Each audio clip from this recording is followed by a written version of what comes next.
भी कुछ आपस में चर्चा कर लें, क्योंकि ये दुर्लभ समय बड़ी मुश्किल से मिला है। अभी आपके समक्ष हमारे पौत्र साहब सतनाम दास जी द्वारा भजन गाया जा रहा था। इससे पहले भी बहुत उच्च कोट के नूरनदास साहब के बाबा फकीर दास जी के भजन गाए गए। उन भजनों को हम लोगों को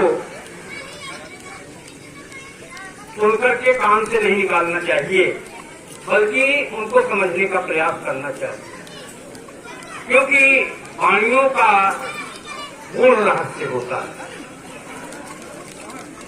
अभी सतनाम दास गा रहे थे कि सारे जग में हजारों का मेला उड़ा, हमसे जब भी उड़ा अकेला उड़ा। यही सत्य है संसार का। मनुष्य अकेला आता है और अकेला ही इस संसार से जाता है। ये पूरा समाज जो है एक मेला है।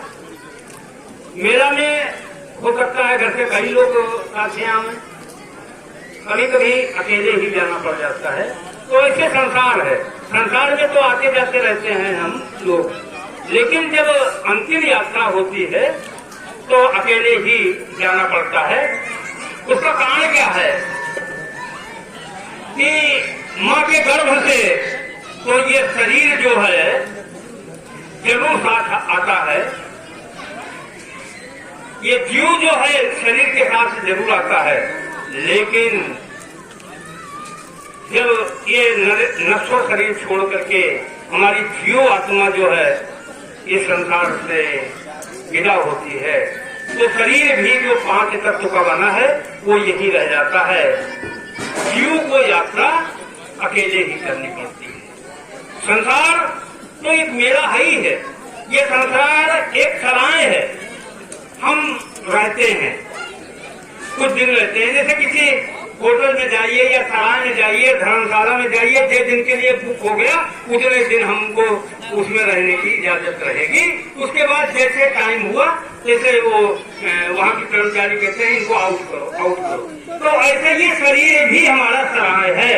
निश्चित ही एक न एक दिन इसको खाली करना पड़ेगा, ये निश्चित है। तो हमको सचेत रहना पड़े।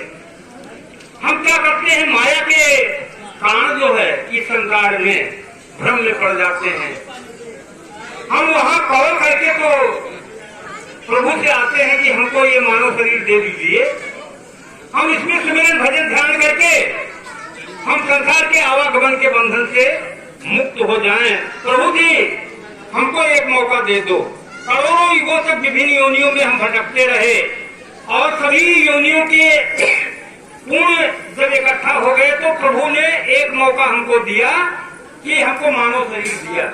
और मानव शरीर ही एक ऐसा शरीर है, वैसे 84 कोट शरीर है, नाना प्रकार के जीव जंतु हैं, लेकिन सबके अंदर सूरज नहीं है, क्योंकि अन्य योनियों में जो है भोग योन है और ये मानव तन जो है ये कर्म योन है। इसमें हम प्रभु का सुमिरन भजन ध्यान करके ही मुक्त हो सकते हैं, दूसरा कोई रास्ता नहीं है। एक मौका जो हमको मिला है वो भी हम माया के प्रपंच के नाते, संसार में लोगों के नाते हम उस पूर्ण मौका को भी हम खो देते हैं। हम अपने समय को नाना प्रकार के बातों में गंवाते हैं, प्रपंच में गंवाते हैं, नाना प्रकार के बात बहस में करते हैं। संसार का सत्य सबसे बड़ा क्या है, जब किसी का शरीर छूटता है और हम लेकर के उसको शमशान में जाते हैं और जैसे शमशान में उस शरीर को रखा गया लाश के लिए, जलने के लिए, उसके बाद शुरू हो गया अब फलाना प्रचार हो रहा है, मायावती जी के ज्यादा इस बार बोलवाला है, मतलब अखिलेश का है, जेपी अपनी साफ हो जाएगी। माया तुरंत हमको प्रपंच में खेल लेती है। सत्संग में भी जाते हैं तो हम सत्संग नहीं सुनते हैं, बल्कि नाना प्रकार के प्रपंच में ही पड़े रह जाते हैं। इसलिए जो सत्य है उससे सत्य से हम अलग हो जाते हैं। प्रभु ने हमको यहाँ अपने कर्म के अनुसार सब कुछ दिया है। यहाँ राजा भी आते हैं, रानी भी आते हैं, मंत्री भी आते हैं, राष्ट्रपति भी आते हैं, प्रधानमंत्री भी आते हैं, लेकिन जो सत्य है कोई अमर नहीं रहा। जानत मूढ़ अमर एक आया, मोहन साईं जी ने कहा जानत मूढ़ अमर एक आया। हम अज्ञानता बस अपने इस शरीर को जो है अमर समझते हैं। दूसरे कहते सपना बड़ा बदमाश रहा यार, युग खत्म हो गया, चुटकी मिला। ये हम नहीं समझते हैं कि हमारी भी यही गति होगी। ये संसार में सत्य क्या है? जन्म और मृत्यु के अतिरिक्त सत्य कुछ है ही नहीं है। हम अपने समय को किसमें बर्बाद करते हैं? या तो नशा पान में बर्बाद करते हैं, या तो बीड़ी सिगरेट में बर्बाद करते हैं, या तो शराब में बर्बाद करते हैं, या तो मोबाइल। देखिए मोबाइल चल रहा है, मोबाइल को जितना चलाओगे उसका अंत नहीं है, कभी अंत हुआ नहीं, समाप्ति ही नहीं हुआ। ऐसा समाप्त है आपके मन के अनुसार नई नई चीजें आएंगी, कभी अंत होगा नहीं। अपने मूल्यवान समय को हम जो है नाना प्रकार के विश्व भोगों में हम गंवा देते हैं और आखिरी में हाथ मलते हम इस संसार से चले जाते हैं। जैसा कि भजन नामदास जी ने गाया, रहेगा क्या? जाना सबको है, नाम सुमिर मन भाव एक तीरथ कहाँ बुलाना हो। कहा राजा और रानी भी यहाँ से जाएंगे, राष्ट्रपति और मंत्री भी जो होंगे वो भी जाएंगे, और हमको आपको जाना है। माया के प्रबंध के नाते हम लोग इस चीज को जान नहीं पाते।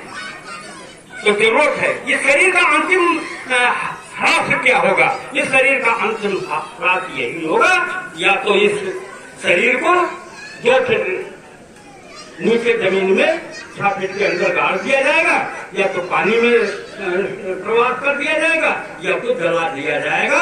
चंद लकड़ी की जब चिता बनेगी ये निश्चित जल करके खाक हो जाएगा, 5 तत्वों में मिल जाएगा।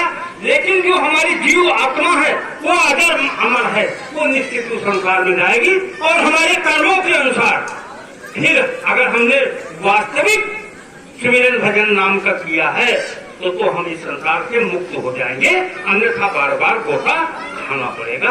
यही संसार का राज है। संसार का सबसे बड़ा दुख क्या है?